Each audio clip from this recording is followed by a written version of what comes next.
Tienen preguntas, ya sabe, las redes sociales están abiertas para que usted le pregunte a los especialistas. Saludo con mucho gusto a Jorge Baruch Díaz, vocero de la UNAM para el COVID-19. Baruch, ¿cómo estás? Qué gusto saludarte. ¿Qué tal, Alex? Muchas gracias. Bien, gracias. Bueno, vamos a comenzar con la primera pregunta. A ver, ¿qué tanto deberían de sorprendernos estas dispersiones de estas variantes del COVID-19? ¿Es lógico que llegaran a nuestro país?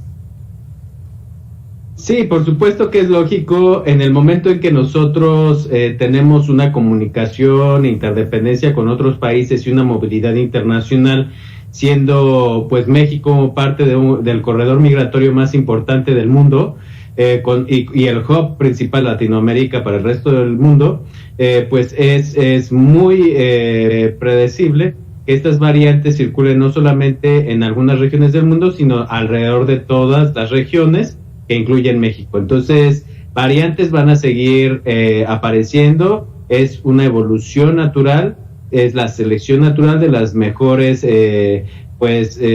opciones genéticas o combinaciones genéticas a las cuales denominamos variantes, y conforme van siendo mucho mejor transmisibles, más contagiosas, pues se van diseminando con una mayor facilidad, y con ello van alcanzando una mayor proporción de casos con respecto a otras variantes. Entonces es predecible que en septiembre, octubre de este año, ya la variante Delta, que se ha visto en otras partes del mundo como Singapur, la India, Singapur, Reino Unido, Estados Unidos, comience a tener una buena proporción de casos aquí en México.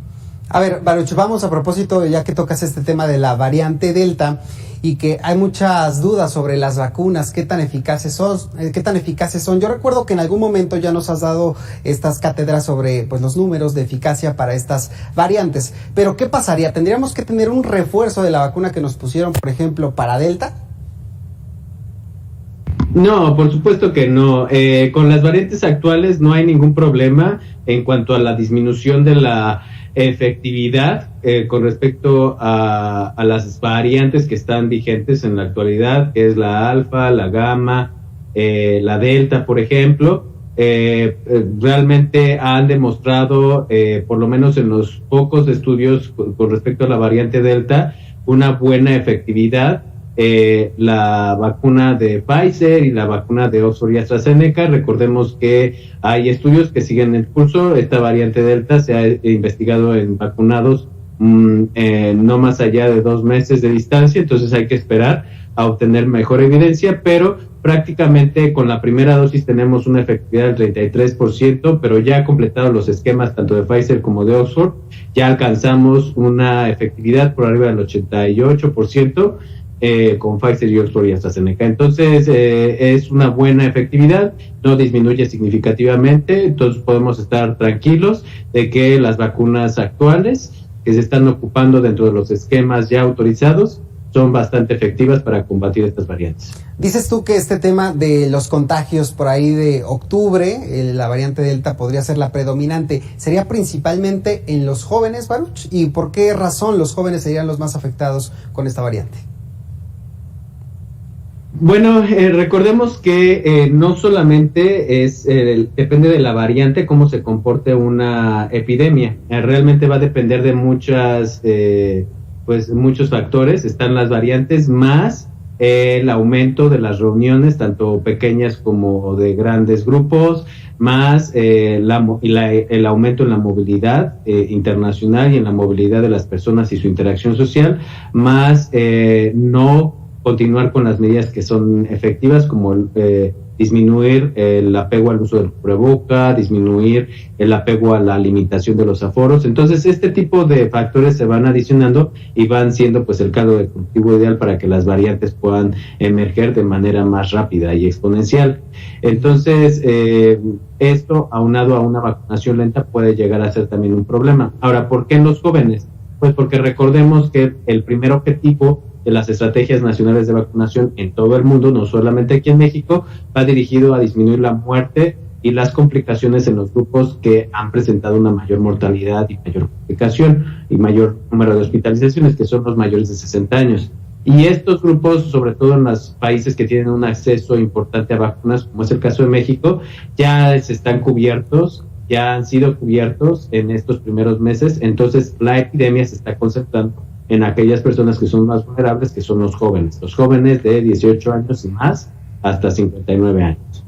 ¿Alguna medida extra que tuvieran que tomar los jóvenes en este sentido, Baruch, respecto a lo que ya conocemos para evitar estos contagios, para evitar que estos contactos, esta red de contagios siga ampliándose? Pues sí, yo creo que la medida más importante en los jóvenes es que pues en cuanto sea su turno de vacunarse, pues acudan de inmediato, no sean indecisos, no tengan ninguna duda de que las vacunas son seguras y son altamente efectivas para disminuir la muerte y las complicaciones por COVID. Y mientras más jóvenes se vacunen, el 100% idealmente se vacune en el momento en que sea su turno, pues mejor va a ser el control de la epidemia al mediano y a largo plazo. Esto hemos visto algunos países que ya van más avanzados en las campañas de vacunación, que los jóvenes son las poblaciones más indecisas. Entonces esperemos no ver este fenómeno en México, esperemos que los jóvenes no se equivoquen y acudan a la ciencia y la vean como parte de las herramientas efectivas para disminuir la transmisión de este virus. Baruch, a ver, el fin de semana comenzó la vacunación en algunas alcaldías para este grupo de la población, que son los de 30 años en adelante. En redes sociales muchos se quejaban de los efectos secundarios y decían, bueno, a mis papás les pusieron la misma vacuna y no tuve estos efectos, quizá cansancio, dolor muscular o fiebre en algunos casos. ¿Por qué a los jóvenes les pega más esta vacuna de AstraZeneca? Pues realmente no es que sea la vacuna AstraZeneca, realmente cualquier vacuna de COVID se ha visto que incrementa el número de reacciones secundarias en cuanto a frecuencia e intensidad en la población de 18 a 55 años. Para el caso de el específico de la vacuna de AstraZeneca, este grupo de 18 a 55 años tiene una probabilidad de 86% de presentar algún efecto indeseable, con respecto al grupo mayor a 70 años, que tiene una probabilidad del 65%. Entonces, si nos fijamos, es casi un 20% más de frecuencia en presentar este tipo de efectos indeseables, pero esto es porque su sistema inmune es mucho más capaz, más enérgico en reaccionar, a diferencia de un mayor de edad, un adulto mayor, en el cual pues también, como otros sistemas, el sistema inmunológico envejece y pues tiene una menor reactogenicidad. Uh-huh. Entonces es esperado.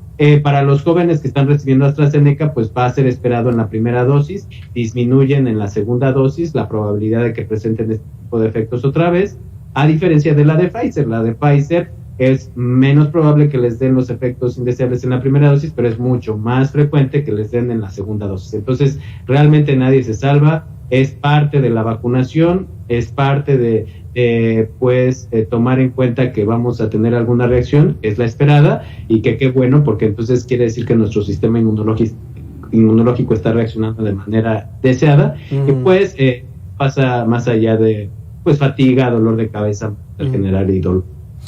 Nos preguntan, Baruch, si ya me dio COVID-19, nada más con que me pongan una sola dosis de cualquier esquema de vacunación, ¿es suficiente? Recordemos que hay tres grupos que adquieren inmunidad. Uh-huh. El grupo que se infecta y entonces adquiere una inmunidad natural. Pero esta inmunidad natural adquirida después de haber infectado de SARS-CoV-2 o de desarrollar COVID, no nos asegura que sea una inmunidad de calidad. Entonces nos podemos ser susceptibles a reinfecciones en futuras ocasiones. Está la inmunidad adquirida si no fuimos infectados, si no fuimos expuestos a este virus, adquirida a través de la vacunación, que es una inmunidad de calidad que va a perdurar y que va a ser efectiva para disminuir nuestro riesgo de reinfectarnos y desarrollar COVID. Y está la inmunidad híbrida. La inmunidad híbrida son aquellos que ya se infectaron, se contagiaron anteriormente, son vacunados y entonces desarrollan una mejor respuesta. Existen algunos estudios de investigación que han demostrado en información preliminar que con una dosis es suficiente para aquellos que ya han sido previamente infectados o han desarrollado COVID-19. Sin embargo, son estudios preliminares y hasta el momento pues no existe la evidencia científica para recomendar que solamente se apliquen una dosis. Entonces, por favor, todos, sin excepción, cuando inician un esquema de vacunación, deben de completar su esquema de vacunación para poder asegurar la máxima efectividad en la protección de casos de COVID. Finalmente te preguntaría, Baruch, esto que también nos hacen llegar a través de las redes sociales sobre los efectos de AstraZeneca. Si tuve efectos graves de la vacuna, ¿quiere decir que ya me había infectado de COVID-19? No necesariamente. Recordemos que este virus genera una inmunidad natural, o sea, cuando nos contagiamos de SARS-CoV-2, y que puede ser de mala calidad en el caso de las personas asintomáticas o con síntomas leves y moderados, y que realmente no nos asegura que vayamos a tener una buena respuesta o una mejor respuesta al momento de recibir la primera dosis de la vacuna.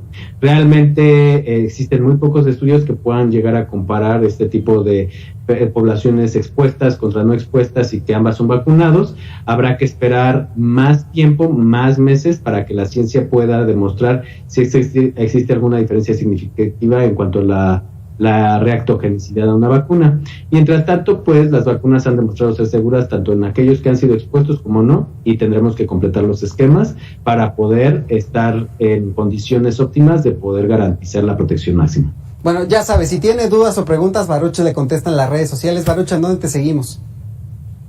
Claro que sí, Alex. Me pueden seguir en el Twitter, @BaruchJDR, o en el Facebook, Baruch Díaz R. Ahí podemos estar en contacto para cualquier duda o aclaración con respecto a vacunas o COVID-19, o incluso de los viajes y los viajeros que requieren pruebas para poder salir de nuestro país hacia otros destinos. Bueno, como siempre te agradecemos, Baruch, muchas gracias, que tengas excelente noche. Ya sabes, escríbale sus dudas e inquietudes. Vamos a hacer una pausa, regresamos en minutos. Ole,